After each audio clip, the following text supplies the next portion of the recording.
So my question for you is, should Donald J. Trump stand trial for his impeachment? Hey, Jay. Yeah, Jay. What do you want to talk about? I don't know. What should we talk about? I don't know. It's been a while. What should we talk about? Talk about sports, video games. We can talk about video games. I know. Politics, politics, politics, politics, politics. Yes.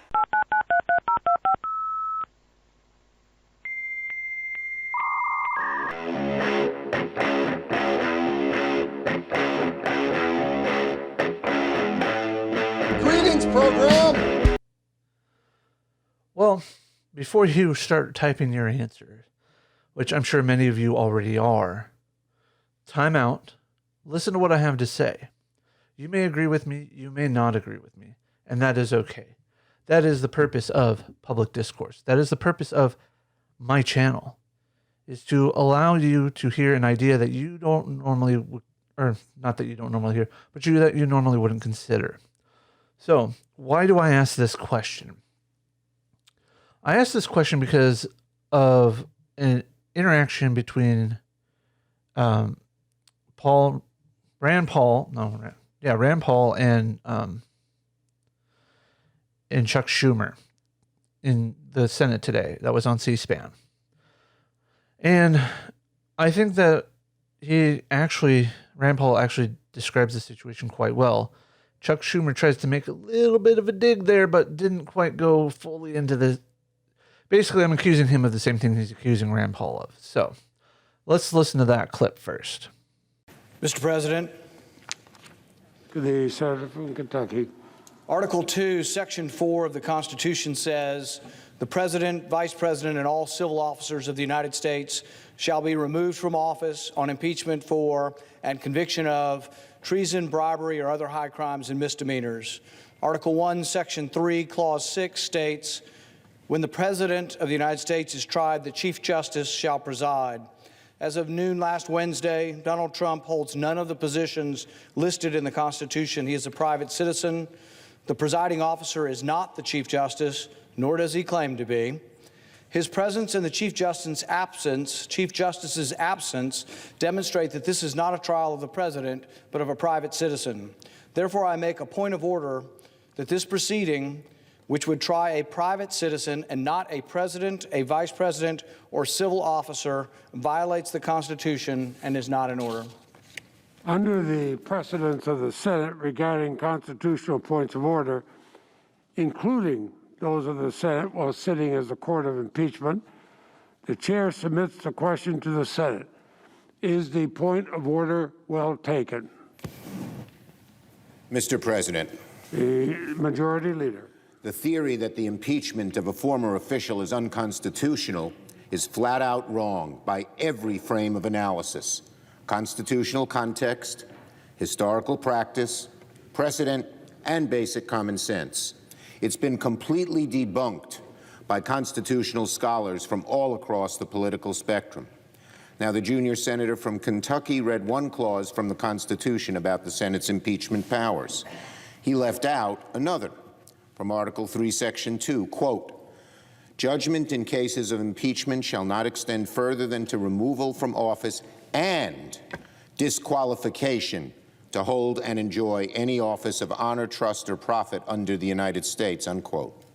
If the framers intended impeachment to merely be a vehicle to remove sitting officials from their office, they would not have included that additional provision, disqualification from future office. The Constitution also gives the Senate, quote, the sole power to try all impeachments. So what have past Senates decided on this question? In 1876, President Grant's Secretary of War, William Belknap, literally raced to the White House to tender his resignation before the House was set to vote on his impeachment. Not only did the House move forward with the impeachment, but the Senate convened a trial and voted as a chamber that Mr. Belknap could be tried, quote, for acts done as Secretary of War, notwithstanding his resignation of said office. The language is crystal clear, without any ambiguity. The history and precedent is clear. The Senate has the power to try former officials.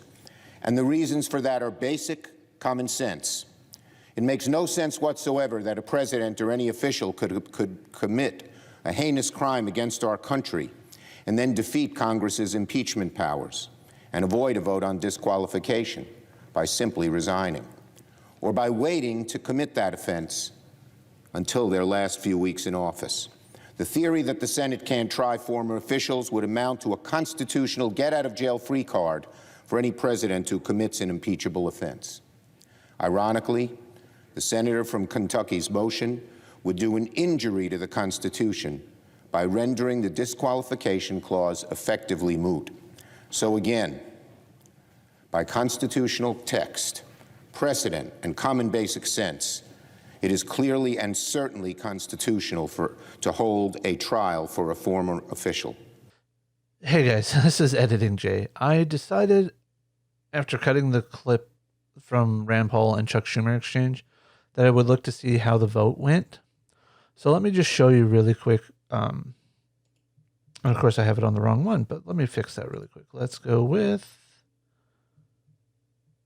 Chrome and select which Chrome I'm using. There we go. So this is the vote on Senate Resolution 16, which is actually their vote to a resolution to provide for related procedures concerning the article of impeachment against Donald John Trump, President of the United States. Okay. Unfortunately, when you click on this resolution, it doesn't show anything, which sucks, but we'll get there eventually. But what I wanted to look at was the actual, what they were talking about.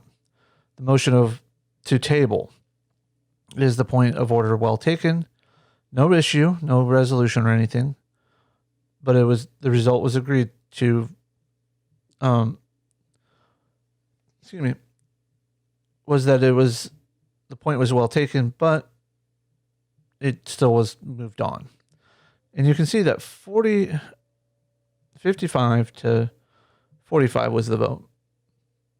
And you can see vote by position. Almost universally, and again, almost universally down party lines, with the exception of a few Republicans crossing the aisle.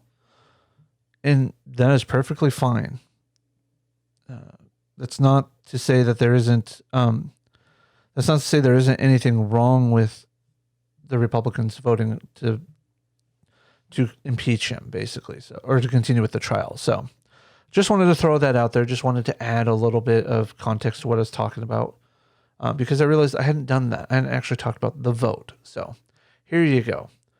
55 say yes, with some Republicans crossing the aisle, and all the nays are Republican, as you can see. So, there you go. Peace. Okay. So, now that you've heard of this Belknap impeachment, let's go over and look at that. Now, I'm using Wikipedia just for the sole fact that it's got the right information. If I were doing this as an actual research paper or something like that, I would not use it. I would use it as a springboard, but I would go through the sources and go from there. But Senate trial and acquittal. Starting on April 5th, 1876, Belknap was tried in the Senate, presided over by the then Chief Justice. For several weeks, the senators argued whether the Senate had jurisdiction to put Belknap on trial since he had already resigned his office in March. Belknap's defense managers argued that the Senate had no jurisdiction. Now, why would they make this case? Why would they say that they have no jurisdiction? Well, that comes from the Senate's first impeachment.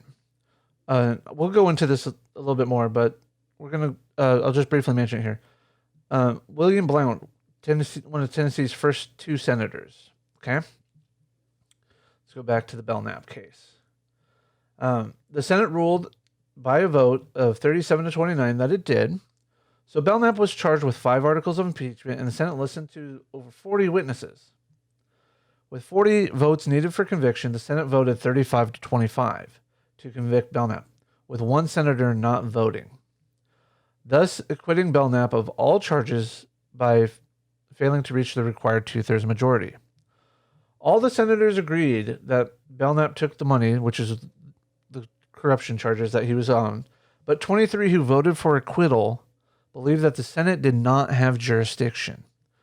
Why did they believe he did not have jurisdiction is because that he had resigned. He was no longer in office. He's no longer a, what's the term that the Constitution uses? Let me pull that up here. It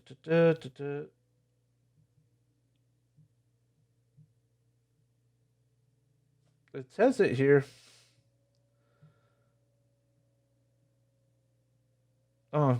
Basically, it's they have the power to impeach they have the power to see the impeachments of all federal people, and that no one should hold an office. I'm losing my train of thought here.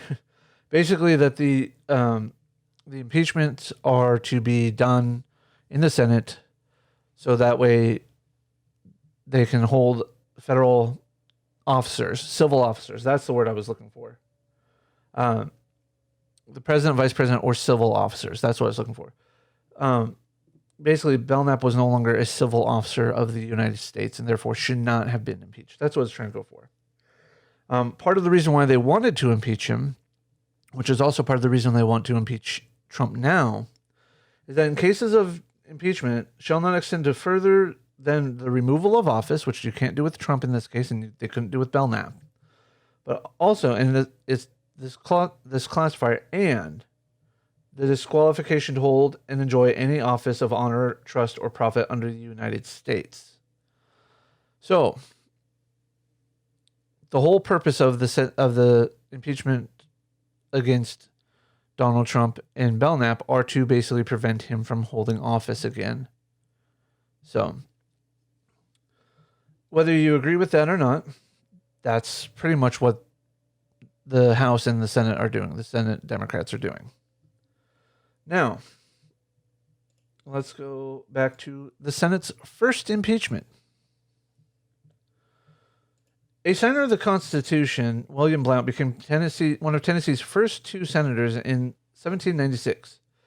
A year later, on July 3rd, 1797, President John Adams notified Congress that his administration had uncovered a conspiracy spelled out in an incriminating letter involving several American citizens who had offered to assist Great Britain in an improbable scheme to take possession of Spanish-controlled territories of Louisiana and Florida. Blount was among the named conspirators. Apparently, he had devised the plot to prevent Spain from ceding its territories to France, a transaction that would have depressed the value of his extensive Southwest land holdings. With the president's message in hand, the Senate faced a crisis: how to deal with William Blount. Over the next 18 months and 4 short sessions, the Senate managed its first case of expulsion and its first impeachment trial. Hearing that his scheme had been discovered, Blount had first planned to leave town, but on July 6, 1797, he complied with the order of the Senate and appeared in the chamber where he was questioned about the letter that revealed his plot. The next day, while the Senate pondered about what to do with Blount, the House of Representatives voted to impeach the accused senator, the first instance of the House exercising its constitutional impeachment power. The House informed the Senate of Blount's impeachment and asked it to quote, take order of his appearance, end quote, to answer the charges. Convinced of Blount's guilt, on July 8th, the Senate voted 25-1 to expel the Tennessee senator, then adopt a motion setting bail to ensure his appearance to face impeachment. Blount failed to appear in the Senate on July 10th, however, having already departed for Tennessee with no intention of returning. On January 28th, 1798, Congress met for the second session of the Fifth Congress. The House continued impeachment proceedings despite the fact that Blount had already been expelled. It approved 5 articles of impeachment and selected 11 managers to make the case for conviction before the Senate. As the Senate prepared for its first impeachment trial on February 5th, it formally granted the doorkeeper, James Mathers, the new title of Sergeant at Arms, thus empowering him to carry out the Senate's orders. On March 1st, the Senate issued a summons for Blount to appear to face impeachment charges when Congress again convened in December for the third session. Sergeant-at-Arms Mathers traveled to Knoxville, Tennessee, to serve him the summons. He may have tried to convince Blount to accompany him back to Philadelphia to stand on trial, but Blount remained in Tennessee. On December 17th, 1798, as the Senate convened as a court of impeachment, Mathers formally reported to the Senate that he had served the summons, but when the Sergeant-at-Arms called for Blount to appear, to no one's surprise, Blount was nowhere to be seen. In fact, by that time, Blount had been elected to the Tennessee state and was serving as the Speaker of the Senate. The House managers questioned if the impeachment trial could move forward without the attendance of the impeached official, but the Senate decided to proceed, allowing Blount's attorneys, Alexander James Dallas and Gerald Ingersoll, to appear on his behalf. Blount's attorneys stated that the Senate did not have jurisdiction to try the impeached senator, making two distinct arguments. First, they asserted that the senator was not a civil officer within the meaning of the Constitution's impeachment clause. Second, they argued that since Blount had been expelled on July of 1797, he is no longer an officer of the government and thus no longer subject to the Senate jurisdiction. In January of 1799, after 3 days of exhaustive arguments, the Senate deliberated behind closed doors, then voted on the two resolutions. On January 10th, 1799, the Senate failed to pass the following resolution by a vote of 11 to 14. And I'm quoting this, that William Blount was a civil officer of the United States within the meaning of the Constitution of the United States and is therefore liable to be impeached by the House of Representatives. That as articles of impeachment charged him with high crimes and misdemeanors supposed to have been committed while he was a senator of the United States, his plea to dismiss charges ought to be overruled, end quote. So the Senate basically said that no, we are not going to agree that he is a civil officer with this wording. And on January 11th, 1799, the Senate approved the following resolution by a vote of 14 to 11. So flipped. The court is of the opinion that the matter alleging the plea of the defendant is sufficient in law to show that this court ought not hold jurisdiction of said impeachment and that the said impeachment was dismissed. And on January 14th, then Vice President Thomas Jefferson formally announced the dismissal of the case. So, I'm going to ask you again. Do you think Donald J. Trump should be standing trial in the Senate for his impeachment that while, yes, he was impeached while president, he has left office? He is no longer a civil official. If you follow the history that I have laid out, he should not be, according to the own Senate's reasoning. Now, yes, they did under Belknap come back and say, no, you're going to stand office because you resigned to avoid impeachment. Trump didn't resign to avoid impeachment. Trump left office. Yes, he was impeached while he was in office. But the House decided to hold off on sending the articles of impeachment till after he left office. If that's the case, in my opinion, he should not be standing the trial. However, Rand Paul also brings up this wonderful idea of, if we are to impeach him, why is the Chief Justice not there? And the reason why he asks that is that because his civil office, or his being a civil officer, was literally the President of the United States, he should be when the President of the United States is tried, the Chief Justice shall preside, and no person shall be convicted without concurrence of 2/3 of members present. That's not 2/3 of the whole Senate. That's 2/3 of the members present. So, okay. So let's listen to what Rand Paul had to say, his nice long speech, and we'll be right back. This impeachment is nothing more than a partisan exercise designed to further divide the country. Democrats claim to want to unify the country, but impeaching a former president, a private citizen, is the antithesis of unity. Democrats brazenly appointing a pro-impeachment Democrat to preside over the trial is not fair or impartial, and hardly encourages any kind of unity in our country. No, unity is the opposite of this travesty we are about to witness. If we are about to try to impeach a president, where is the Chief Justice? If the accused is no longer president, where is the constitutional power to impeach him? Private citizens don't get impeached.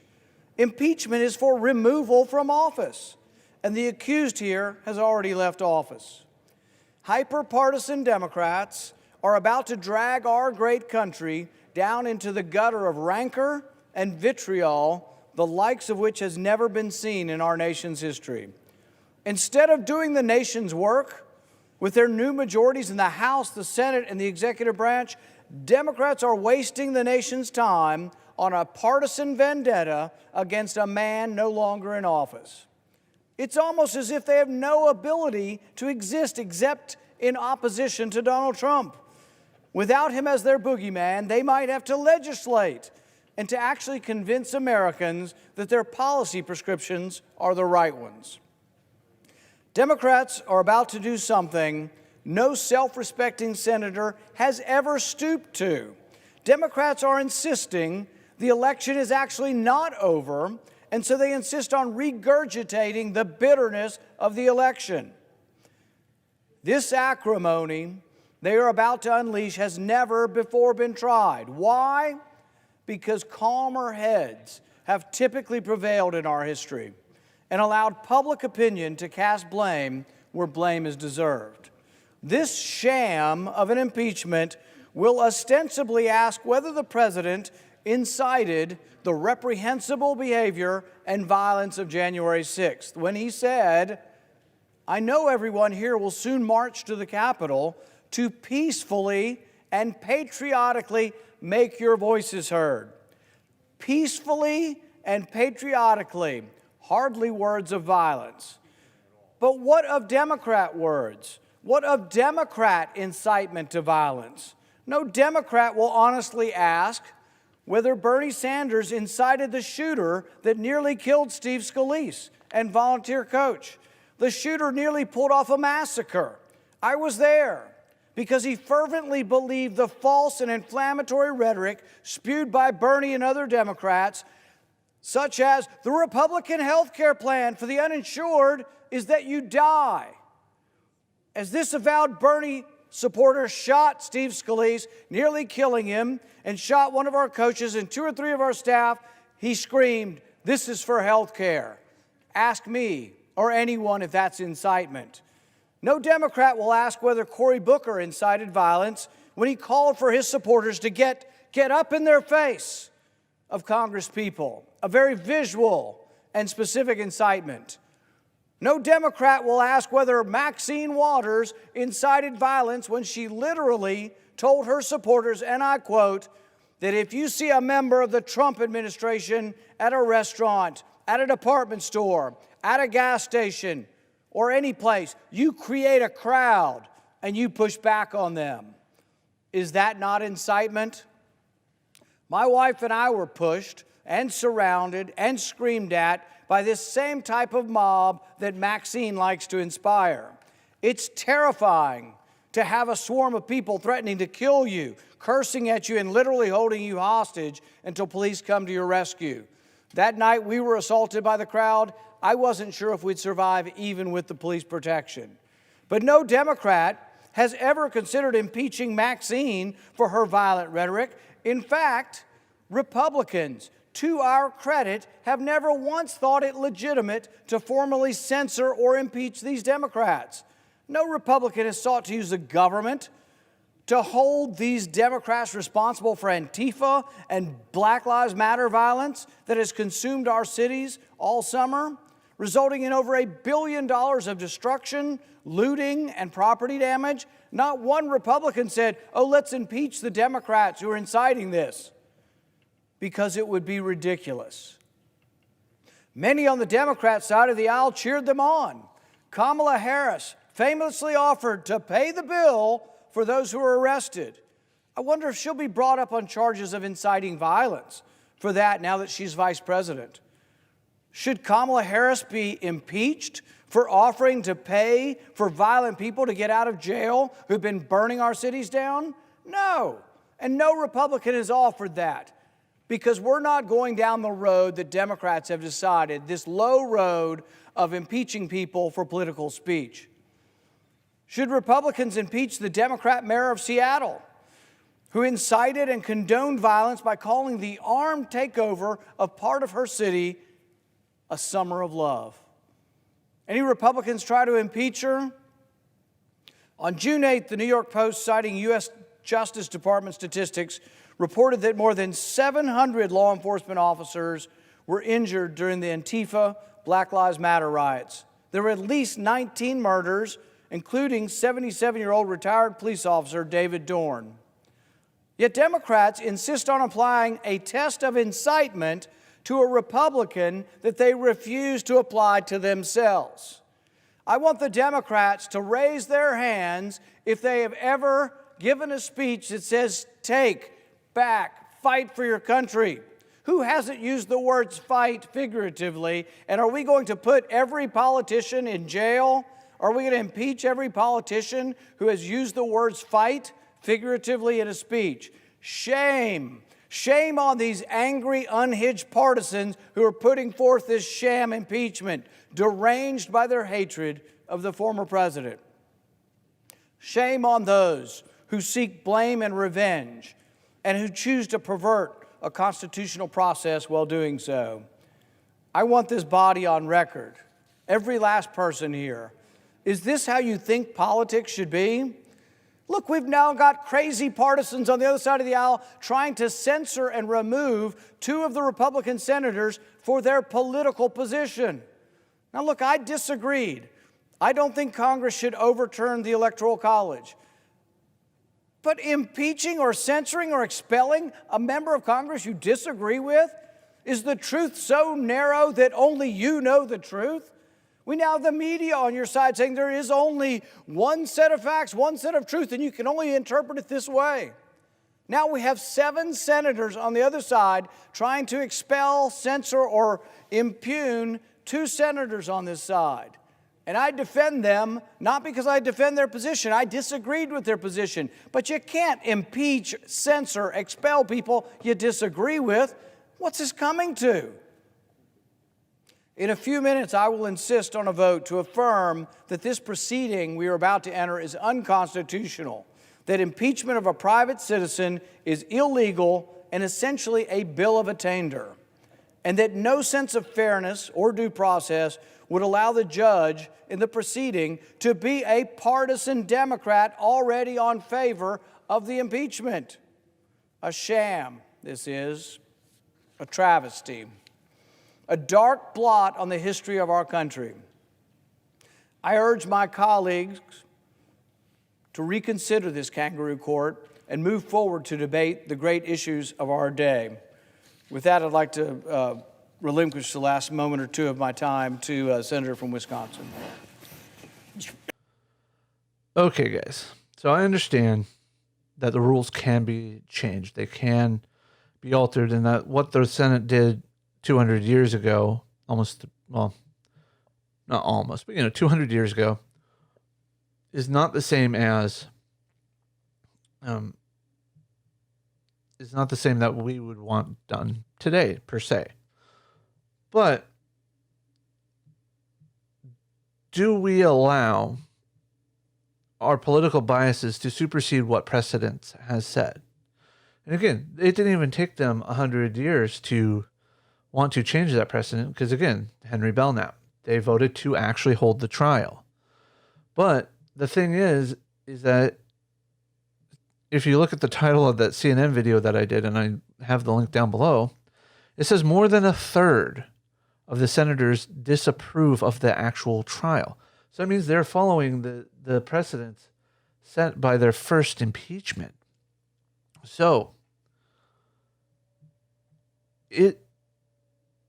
is what he did more egregious than what Blount did? Or is it more egregious than what Belknap did?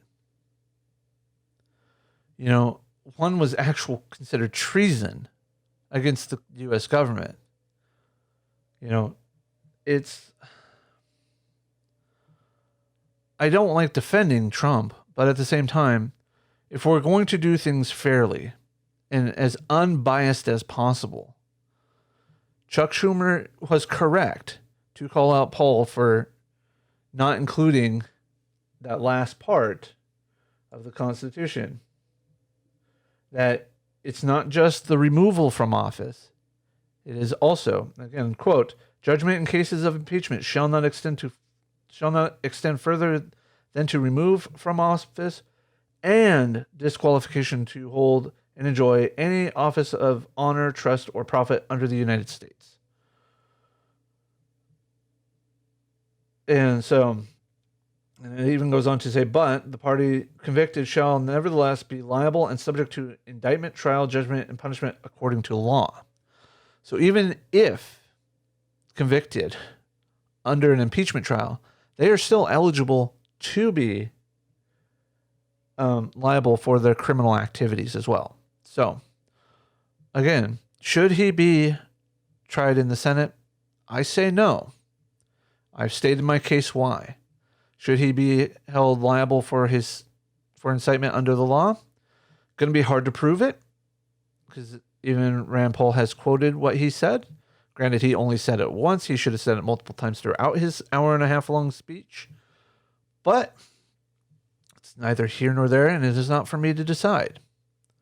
It's not for you to decide unless you actually go sit that trial. So, please leave your comments. Do you think he should be? Why or why not? And explain. Tell me why you think he should have to stand trial. Please tell me why you think that he shouldn't have to stand trial. Do you agree with what history's precedence has said? Do you disagree with it? And with that, I thank you. Have a wonderful day, and peace.